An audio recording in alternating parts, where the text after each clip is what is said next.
लेकिन वो मुजफ्फरनगर जनपद की विधानसभा है और वहाँ जो है जनपद में अभी आप देखोगे, आप बुढ़ाना की बात करो तो बुढ़ाना में बीजेपी कोई विधायक नहीं है, आप बात करो चरथावल की तो चरथावल में बीजेपी का विधायक नहीं है, आप बात करो खतौली तो खतौली में बीजेपी का विधायक नहीं है, आप बात करो सरदाना में तो सरदाना में बीजेपी विधायक नहीं है।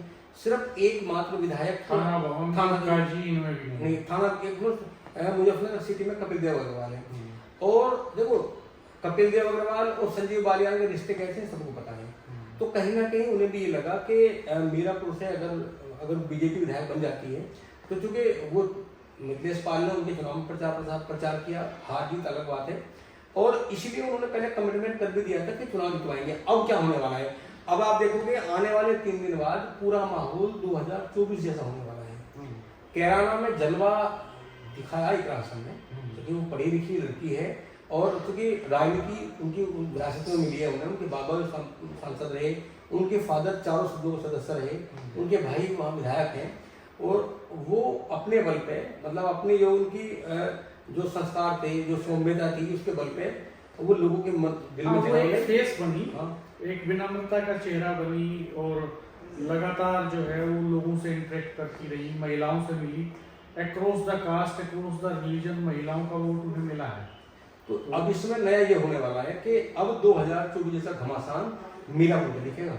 भाई लगातार बात कर रहे हैं, वेस्ट यूपी में 4 सीटें हैं, अलीगढ़ की खैर है, गाजियाबाद की गाजियाबाद है, और आपकी संभल की कुंदरा की है, मुजफ्फरनगर की मीरापुर।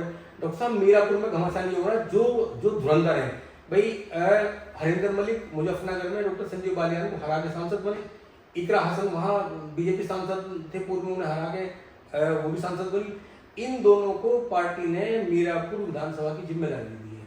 हरिंदर मलिक को स्टार प्रचारक घोषित कर दिया कि मीरापुर के आप स्टार प्रचारक हो, और इकरा हसन को इसलिए उतार दिया, वो चुनाव के प्रचारक है कि आपको हर दोनों को बतौर स्टार प्रचारक लगा दिया। हाँ, इधर इकरा हसन और हरिंदर मलिक दोनों एमपी हैं, एक मुजफ्फरनगर से और एक कैराना से। इधर लोग सब क्या है कि यहाँ संजीव बालियान को कहा गया है कि यहाँ की जिम्मेदारी आप संभालिए, तो ये नामांकन कल परसों नाम आपको जाएंगे। 3 मंत्री भी लगाए हैं जिनमें केपी मलिक हैं, बड़ौद के विधायक हैं, और वो कोशिश करेंगे कि जाट मतदाताओं की नाराजगी को डाइल्यूट करें। डॉक्टर सोमेन तोमर मेरठ से हैं, वो ऊर्जा मंत्री हैं प्रदेश सरकार में, तो उनको भी लगाया है कि वो ऊर्जा मतदाताओं की नाराजगी को दूर करें। और इसके अलावा अनिल कुमार जो कोरकाजी के एमएलए हैं और आरएलडी के कोटे से कैबिनेट मंत्री हैं, उनको भी लगाया है कि वो दलित वोटर्स पे खास निगाह रखें। तो 3 मंत्रियों को योगी जी ने यहाँ का प्रभारी बनाया चुनाव का, उनके कंधों पे जिम्मेदारी दी है चुनाव जिताने की। तो दोनों तरफ ये चल रहा है, दोनों तरफ स्टार वार भी चलेगा और दोनों तरफ दांव पेच और शहमात का खेल भी चलेगा, और दोनों तरफ भीतरघात का खेल भी चलेगा। कुछ ना कुछ ऐसी खबरें मिल रही हैं। नहीं, ऐसा होगा। हाँ, चूंकि मेरे पास कुछ ऐसी भी खबरें हैं कि शायद जो हलचल आरएलडी बीजेपी के खेमे में है भीतर, जो इंटरनल पॉलिटिक्स और दांव पेश ऐसी कुछ सुगबुगाहट दूसरे खेमे से भी आ रही है। बिल्कुल है। अभी देखो ना, अभी क्योंकि हम उन्हें इग्नोर नहीं कर सकते, एक बड़ा वोट बैंक है जिसपे 2 कद्दावर नेता चुनाव लड़ेंगे। 2, अगर हम बसपा की बात करें, बसपा के शाहनजर हैं और आजाद समाज पार्टी से जाहिद हसन है। चंद्रशेखर को इसलिए, चंद्रशेखर आजाद जो हैं, जो आजाद समाज पार्टी के मुखिया हैं, उन्हें इसलिए कम नहीं आंका जा रहा, जो एक दलितों की लीडरशिप है, जो नौजवान है, वहाँ उनका क्रेज बहुत ज़्यादा है। तो उनका भी चुनाव प्रचार, ये अलग बात है कि बहुत सारे मंचों पर वो नजर नहीं आ रहे, लेकिन उनका प्रचार एक जो वोट बैंक है उस पर पूरी तरफ फोकस है। दूसरी ओर बसपा को ये लग रहा है कि भाई ये खोई हुई ताकत है, कहीं चंद्रशेखर बहुत ज़्यादा प्रभावी ना हो जाए, और अगर यहाँ चंद्रशेखर जीतते हैं या उन्हें लीड मिलती है तो कहीं ना कहीं बसपा का बुरा डाउन होगा। आपने देखा होगा जब 2024 का मेंबर ऑफ पार्लियामेंट का चुनाव हुआ तो नगीना विधानसभा में बसपा के प्रत्याशी को सबसे कम वोट मिले, मात्र 13,000 वोट मिले पूरी लोकसभा में। ऐसा कभी बसपा सुप्रीमो मायावती ने सोचा नहीं होगा कि वो सीट लोकसभा की जिससे पहली बार वो सांसद चुनी गई हो, और उस सीट पे उनके प्रत्याशी को कुल 13,000 वोट मिले हो, जबकि जब 2019 का चुनाव होता है तो इस सीट पर कब्जा बसपा का होता है, मुलुक नागर हो सांसद होते हैं। तो ये जो है, जो दलित वाला है दोनों तरफ, बसपा और आजाद समाज पार्टी का, ये ये डॉक्टर साहब हमें लग रहा है कि इधर चूंकि रालोद के पास मंत्री है, अनिल कुमार कोकाजी से विधायक है, वो मंत्री है, और वो मंत्री है तो वो भी लगातार उनका फोकस भी सबसे ज्यादा उन वोटों पे है, दलित वोटों को। जितने भी वोट अपने पक्ष में कर पाएंगे वो सब आरएलडी के लाभ के लिए होगा।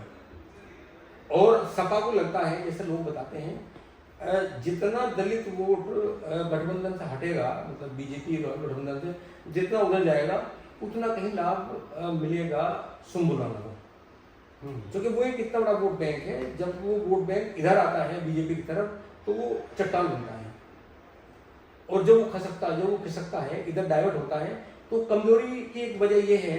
अक्सर आपसे भी जब हम लोग परसों मीरापुर से बातचीत हुई, ये होगा कि जो बीजेपी और रालोद का वोटर है वो उपचुनाव में अपनी भागीदारी बहुत शून्य दिखाता है, काम में लगे रहते हैं। अभी देखो जैसे गंगा स्नान का त्योहार है, हालांकि बड़ी संख्या में इस पर लोगों ने मैसेज दे दिए, बीजेपी के लोगों ने, कि 13 नवंबर का चुनाव है, गंगा स्नान में जब जाना है पहले वोट डालेंगे। अब उसका पालन कितना लोग करेंगे, ये मैसेज कितना सर्कुलर होगा, इसका पता बाद में चलेगा। लेकिन चुनाव इसलिए अब ये फेमस हो जाएगा, हॉट इसलिए हो जाएगा क्योंकि इकरा हसन जिस तरह कहना में काम किया, जाहिर सी बात है कि उस पर कहीं ना कहीं अखिलेश यादव जी का विश्वास होगा। उन्होंने कहा कि उस कम्युनिटी में आपको जाना है, जो डिवाइड वोट है उन्हें रोकना है इस तरह। और हमें लगता है कि एक तरफ जब इकरा हसन बोलेगी, एक तरफ इकरा हसन हो, एक तरफ शाहनजर हो या जाहिद हसन हो, तो मुझे लग रहा है कि वहाँ एक जलवा इकरा का ज्यादा होगा। तो उसकी वजह इन्होंने जो बिजनौर सीट से चुनाव लड़ा दीपक सेन सपा के टिकट पर, तो उनको भी लगाया गया है कि वो अति पिछड़ों में काम करें, और तमाम अति पिछड़े नेताओं को इधर चुनाव में लगाने की रणनीति समाजवादी पार्टी ने बनाई है।